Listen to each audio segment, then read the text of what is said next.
Good morning dear students. आज हम लोग अध्ययन करेंगे फाइलम एनिलिडा। फाइलम एनिलिडा में एक जंतु पेरिटोमा पास्थुमा है, इसके बारे में हम लोग अध्ययन करेंगे। पेरिटोमा पास्थुमा के बारे में बहल ने 1926 ईस्वी में बताया। इन्होंने पेरिटोमा के आंतरिक संरचना, बाह्य संरचना तथा इनके जीवन चक्र के बारे में अपने शोध पुस्तक में लिखा है। पेरिटोमा पास्थुमा को इंडियन अर्थवर्म के नाम से भी जाना जाता है। इंडियन अर्थवर्म या पेरिटोमा पास्थुमा का क्लासिफिकेशन ऑफ अर्थवर्म। तो अर्थवर्म का क्लासिफिकेशन में kingdom animalia, branch eumetazoa, division bilateria, section eucoelomata, phylum annelida, class oligochaeta, order opisthopora, genus pheretima और स्पीशीज पास्थुमा।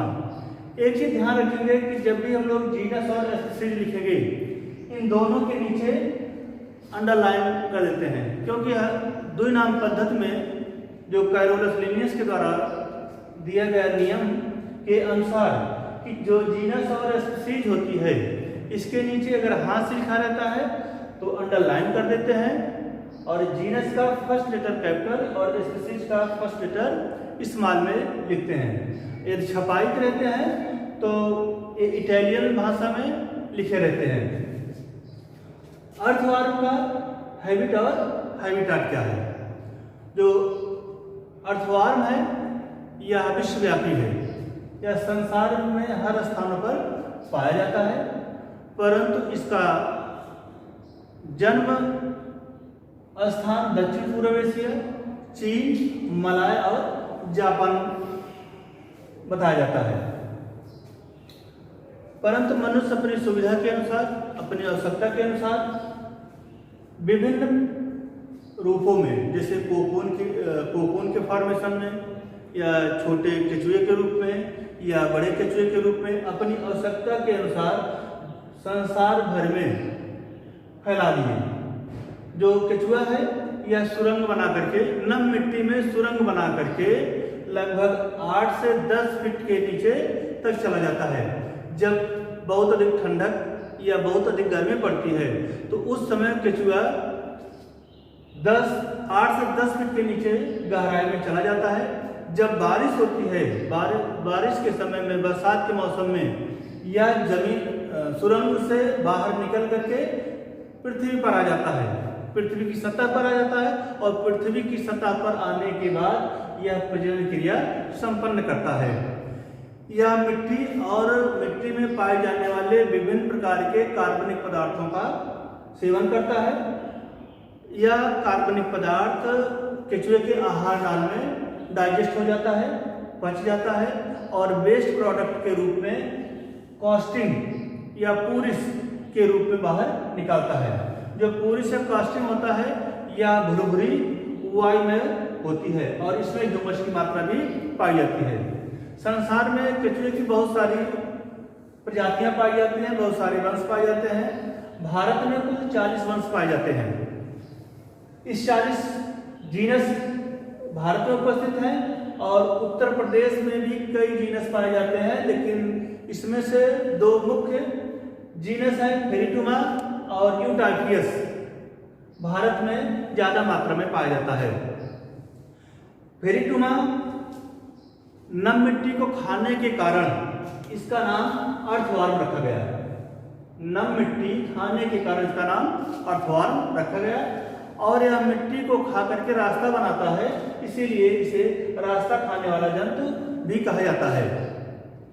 जो यूटाइफियस होता है, इसका पूरिस बड़ी बड़ी गोलियों के रूप में और रस्सी के भांति होती है, तथा पेरिटोमा की जो पूरिस होती है वो छोटी छोटी गोलियों के रूप में उपस्थित होती है।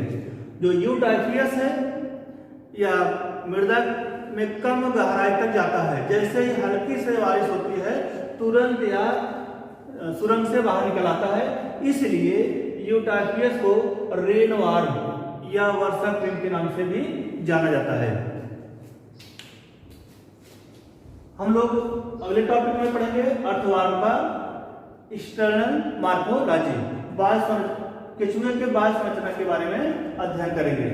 बाह्य संरचना के बारे में जो केचुआ है, केचुए की लगभग लंबाई जो होती है 15 से 20 सेंटीमीटर लंबा तथा 5 मिलीमीटर मोटा होता है और इसकी जो संरचना होती है नालवत होती है, ट्यूबुलर होती है, नाली के समान होती है।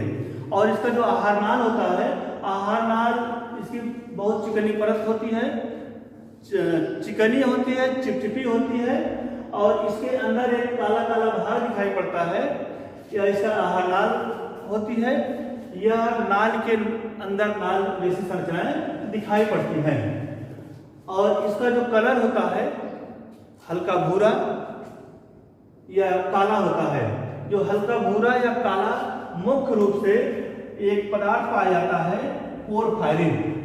पोरफायरिन नामक कलरिंग मटेरियल पाया जाता है। इस पोरफायरिन के कारण यह हल्का भूरा या काला दिखाई पड़ता है। जिस प्रकार से मानव में जो काला या सांवला कलर दिखाई पड़ता है तो त्वचा में पाया जाता है मानव के मेलानिन। मेलानिन के कारण यह आदमी काला या गोरा दिखाई पड़ता है। उसी प्रकार से केचुए की त्वचा पर जो भी भूरापन और कालापन दिखाई पड़ता है वह पोरफायरिन कलरिंग मटेरियल के कारण दिखाई पड़ता है। केचुए में लगभग 100 से 120 समखंड पाए जाते हैं, जो उन्हें समखंड या सेगमेंट या मेटामेरस कहा जाता है। जो केचुआ है, केचुए के पहला और अंतिम तथा 14, 15, 16 खंडों को छोड़ करके जितने भी खंड पाए जाते हैं उन खंडों में एक एक जोड़ी सीटी पाई जाती है। सीटी या सूप पाए जाते हैं जो केचुए को गमन करने में सहायता करते हैं।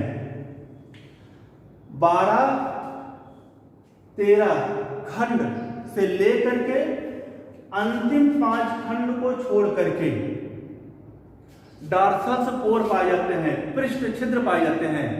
इन पृष्ठ छिद्रों से एक श्लेष्मिक पदार्थ निकलता है जिसे सीलोमिक फ्लूइड कहते हैं। जो सीलोमिक फ्लूइड होता है इसके कारण केचुए का शरीर नम चिकना बना रहता है और इसके ऊपर एक क्यूटिकल का आवरण पाया जाता है। इसी के कारण केचुआ चिकना दिखाई पड़ता है तथा इसके 7वें खंड से लेकर के अंतिम खंड तक नेफ्रिडिया या वृक्कक पाए जाते हैं। नेफ्रिडिया या वृक्कक पाए जाते हैं जो उत्सर्जन का कार्य करते हैं तथा खंड 5, 6, 7, 8 और 8, 9 इन 4 खंडों पर एक एक जोड़ी दिखाई पड़ रहा है कि इसमें शुक्रधायिका छिद्र पाए जाते हैं जिसे स्पर्मेटिकल पोर कहते हैं। तो खंड नंबर 5, 6, 7, 8 और 8, 9 के बीच में एक एक जोड़ी स्पर्मेटिकल पोर्स पाए जाते हैं।